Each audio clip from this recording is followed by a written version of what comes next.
सोचिए कोई औरत अपने बच्चों के साथ शहर छोड़ करके जंगल में वीराने में एक गुफा में रहने लगे। न बिजली, न इंटरनेट, न पक्की छत, सिर्फ प्रकृति के बीच खुला आसमान, घास, झरने की आवाज़ और जंगल की शांति। सुन करके बड़ा फैसिनेटिंग सा लगता है कि शायद हमें भी ऐसी एक ज़िंदगी जीनी चाहिए। यकीन मानिए बहुत मुश्किल होगी। और लेकिन ये सच भी हुआ है। कुछ ऐसा ही कर रही थी रूस की रहने वाली नीना कुटीना। उनकी दो बेटियां उनके साथ रहती थी। वो भारत के कर्नाटक राज्य के गोकर्ण में एक गुफा में कई सालों से रह रही थी। उसे वहाँ सुकून मिलता था, अच्छी बारिश, सांपों से भी डर नहीं लगता था। उन्होंने तो यहाँ तक कहा कि जंगल में इंसानों के बीच रहने से ज़्यादा सुरक्षित महसूस होता है। कर्नाटक के उत्तर कन्नड़ जिले के गोकर्ण में एक गुफा मिली जिससे एक रूसी महिला नीना कुटीना और उनकी दो बेटियों की कहानी ने सबको हैरान कर दिया। आपने इसके बारे में अभी तक कोई वीडियो यदि देखा है तो आपको ये तो पता होगा कि वो यहाँ पकड़ी गई और क्या कुछ उसके रिकॉर्ड्स हैं, लेकिन उसकी कुछ ऐसी परिस्थितियाँ, कुछ ऐसी घटनाएं जिसे जानकर आप हैरान रह जाएंगे कि वो क्या करती थी यहाँ पर और दो बच्चों को उसने यहाँ पर जन्म दिया, कैसे उसके बेटे की मौत हुई। दरअसल गोकर्ण पुलिस ने उन्हें कुमटा तालुक के रामतीर्थ पहाड़ियों की एक दुर्गम गुफा से पाया। 2017 में वीज़ा ख़त्म होने के बाद नीना ने भारत छोड़ने के बजाय जंगलों में रहना मुनासिब समझा। अब पुलिस उन्हें रूस वापस भेजने की तैयारी कर रही है, लेकिन नीना कुटीना का कहना वो ये है कि वो भारत में यहाँ के जंगलों में रहना चाहती हैं और वो मेडिटेशन से यानी ध्यान से प्यार करती हैं और इस देश को छोड़ने का विचार उन्हें तोड़ रहा है। इसके साथ ही वो ये बताती हैं कि यहाँ सांपों से उनकी बहुत गहरी दोस्ती हो गई है। गोकर्ण पुलिस के सब इंस्पेक्टर श्रीधर एसआर और उनकी टीम ने शुक्रवार को रामतीर्थ पहाड़ियों में नियमित गश्त के दौरान नीना को देखा। ये इलाका भूस्खलन के लिए काफ़ी खतरनाक माना जाता है। अब पुलिस प्रशासन और संबंधित विभाग के अधिकारी जब इस तरह की कोई परिस्थिति देखते हैं तो स्वाभाविक है उनके कान तो खड़े हो ही जाएंगे। गश्त के दौरान पुलिस को गुफा की ओर जाने वाले पैरों के निशान मिले तो अचरज और बढ़ गया।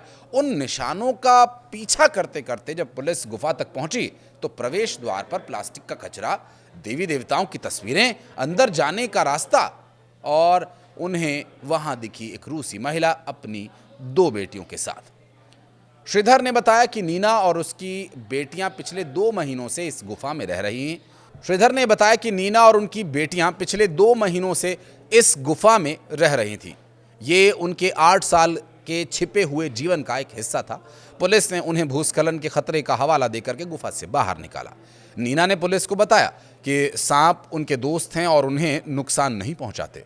हम पास के झरने में नहाने जाते थे, वहाँ सांप हमारे आसपास रहते थे लेकिन कभी हम पर हमला नहीं किया। पुलिस के अनुसार नीना 2016 में बिजनेस वीज़ा पर भारत आईं और गोवा के और गोकर्ण के पर्यटन और रेस्टोरेंट्स क्षेत्र में काम करने लगी, लेकिन 17 अप्रैल 2017 को उनका वीज़ा ख़त्म होने के बाद उन्होंने भारत छोड़ने के बजाय जंगलों में रहना चुन लिया। साल 2018 में एक एग्जिट परमिट लेकर वो नेपाल गईं, लेकिन फिर भारत लौट आई और कर्नाटक के तटीय जंगलों में रहने के लिए छिप गई। एक रिपोर्ट के मुताबिक श्रीधर ने बताया कि नीना को मेडिटेशन करना, जंगल में पूजा पाठ करना पसंद था। होटल में रुकने से उसे ये डर था कि कहीं उसकी पहचान उजागर हो गई तो वो पकड़ी जाएगी, इसलिए उन्होंने जंगल को ही अपना घर बना लिया। उनकी दोनों बेटियां भारत में ही पैदा हुईं, लेकिन नीना ने बच्चों के पिता के बारे में कुछ भी बताने से इनकार कर दिया। हालांकि सूत्र बताते हैं कि वो कोई इजरायली नागरिक है, उसके बारे में भी एक अलग वीडियो लेकर आएंगे अगर आप कमेंट सेक्शन में इसकी मांग करते हैं तो। हालांकि पुलिस इस बात की जांच कर रही है और इस पूरे मामले के दौरान हैरान कर देने वाली बात ये थी कि वो प्रेग्नेंट हुई और उसने प्रसव भी यहीं इसी गुफा में किया। प्रसव के दौरान उन्हें कोई चिकित्सकीय सहायता नहीं मिली। आज के समय में जहाँ सिजेरियन एक बहुत ही मुफीद और बहुत ही कारगर तरीका बन गया है डॉक्टर्स का पैसे कमाने का, माफ़ कीजिएगा पैसे कमाने का नहीं डिलीवरी कराने का। बहरहाल अपने विवेक के हिसाब से आप तय कर लीजिएगा कि क्या सही है। गलती से कहीं मैंने सही सेंटेंस तो नहीं बोल दिया। बहरहाल पुलिस के अनुसार नीना ने गुफा में पर्याप्त किराने का सामान भी जुटाया हुआ था। बारिश के मौसम में वो और उनकी बेटियां न्यूनतम कपड़ों में ही वहाँ रहा करती थीं। उनके पास मोमबत्तियाँ थीं, लेकिन वो ज़्यादातर प्रकृति की रोशनी में ही रहना पसंद करती थी। कमाई का जरिया भी नीना ने ढूंढ लिया था। जीवन का एक उसका रहस्य जिसका खुलासा ये हुआ कि वो जंगल से इकट्ठा की गई जड़ी बूटियों और फलों को बेच करके अपनी आजीविका चलाती थी। इसके अलावा उसने दावा ये किया कि कुछ स्थानीय लोगों से दान के माध्यम से मदद मिल जाया करती थी। अब हैरानी की बात यह है कि एक रशियन महिला जो कहीं उत्तर भारत या किसी और जगह रहती तो संभवतः शायद उसके बारे में इतनी लोग चर्चा ना करते, लेकिन दक्षिण भारत में जो कि एक बिल्कुल अलग जगह है और वहाँ पर कोई बाहर से आया हुआ बंदा एकदम ही अलग दिखाई देता है, कोई महिला भी। अब उसके लिए वहाँ पर रहना और दान लेना ये अपने आप में एक हैरान कर देने वाला मामला है। क्या कभी लोगों ने इसके बारे में चर्चा करने की कोशिश नहीं की? आध्यात्मिक यात्रा से प्रभावित ये महिला यहाँ आकर रह रही थी। पुलिस को गुफा से पुराने सिक्के और थोड़े बहुत सामान भी मिले हैं, जिससे संकेत मिलता है कि उसकी आय बहुत सीमित थी, लेकिन वो इसे पर्याप्त मानती थी अपने और बच्चों के लिए। कमाई का जरिया भी नीना के जीवन का एक रहस्य था। उसने ये खुलासा किया कि वो जंगल में इकट्ठा किए गए जड़ी बूटियों और फलों को बेच करके अपना काम चला लेती है, उसका ठीक ठाक गुजारा हो जाता है। इसके अलावा दावा ये किया गया कि कुछ स्थानीय लोग उसे जो मदद करते थे उससे भी उसे काफ़ी हेल्प हुई और इसकी वजह से वो यहाँ पर इतने समय तक रह पाई। और हालांकि बीच में कभी नीना किराने का सामान खरीदने के लिए शहर की ओर जाती थी और उसी दौरान अपना फ़ोन भी चार्ज कर लेती थी और वो अपनी बेटियों को गोकर्ण और अन्य जगहों पर ले जाया करती थी और हमेशा गुफा में लौट आती थी। श्रीधर ने यह भी बताया कि 18 साल की सेवा में मैंने कभी ऐसी माँ और बच्चों को जंगल में नहीं देखा। वे स्वस्थ और मानसिक रूप से ठीक दिखते हैं।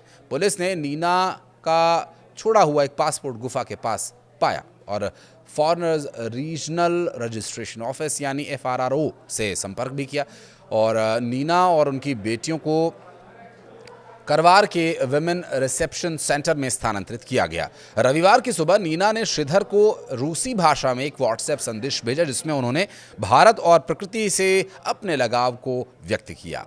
उन्होंने लिखा कि ये हमारा गुफा जीवन अब खत्म हो गया, हमारा आरामदायक घर तोड़ दिया गया, हमें एक ऐसी जेल में डाल दिया गया जहां न आसमान है, न घास है, न झरने, न बारिश और सांपों से बचने के नाम पर कठोर फर्श पर सुलाया जा रहा है। नीना ने अपने बच्चों को ड्राइंग, म्यूजिक, चैंटिंग, श्लोकाज यानी मंत्र जप करना, योग अभ्यास करना और व्यायाम करना, ये सभी एक शेड्यूल बनाकर उन्हें सिखाया था। उसके फ़ोन में बच्चों की खुशी से भरी हुई तस्वीरें रही हैं और अभी वो फ़ोन क्या जब्त कर लिया जाएगा, क्या वो तस्वीरें रहेंगी? बहरहाल शनिवार को उन्हें एक आश्रम में ठहराया गया तो उनकी बेटियां बिजली की रोशनी और बिस्तर देख करके बहुत उत्साहित हो गईं, क्योंकि उन्होंने पहले कभी ऐसा देखा नहीं था। बिस्तर क्या होता है, बिजली क्या होती है, उन बच्चियों को पता भी नहीं था। लेकिन फिर अचानक पुलिस वहाँ पहुँची और उन्होंने नीना कुटीना और उनके बच्चों को उस गुफा से निकाल लिया। तो पहले उनके पास जहाँ पर कुमटा इलाके में एक आश्रम में उन्हें रखा गया था, जहाँ पर कुछ दिन बाद उनके आदेश के बाद सरकारी ठुमकुरा ज़िले के एक डिटेंशन सेंटर में उन्हें भेज दिया गया। दरअसल अब वो ये कहती हैं कि वो इस जगह जहाँ पर वो हैं, इस माहौल में वो फंस गई हैं। न उन्हें आसमान दिख रहा है, न ताज़ी हवा मिल रही है और ये ठंडा सख्त फर्श जिस पर उन्हें सोना पड़ रहा है, बहुत मुसीबत उनके लिए बना हुआ है। अब एक ऐसी महिला जो रशिया से भारत में आकर के इस तरह से रह रही है, जो 20 से ज़्यादा देशों में ऐसे रह चुकी है, उसकी संभवतः आदत भी इस तरह से जीने की हो चुकी है। लेकिन नीना कुटीना ने अपनी बात सोशल मीडिया पर लोगों से शेयर भी की। उन्होंने लिखा कि पहले उनका घर एक प्यारी सी गुफा था, वहाँ झरने की आवाज़ आती थी, बच्चों को खेलने के लिए घास थी और जीवन में शांति थी। लेकिन अब वो एक ऐसी जगह पर है जो एक कैद है। उन्होंने ये भी लिखा कि हमारा गुफा वाला जीवन अब ख़त्म हो गया है, हम एक ऐसी जगह पर रह रहे हैं जहाँ प्रकृति की वो सुंदरता नहीं जो इससे पहले हुआ करती थी।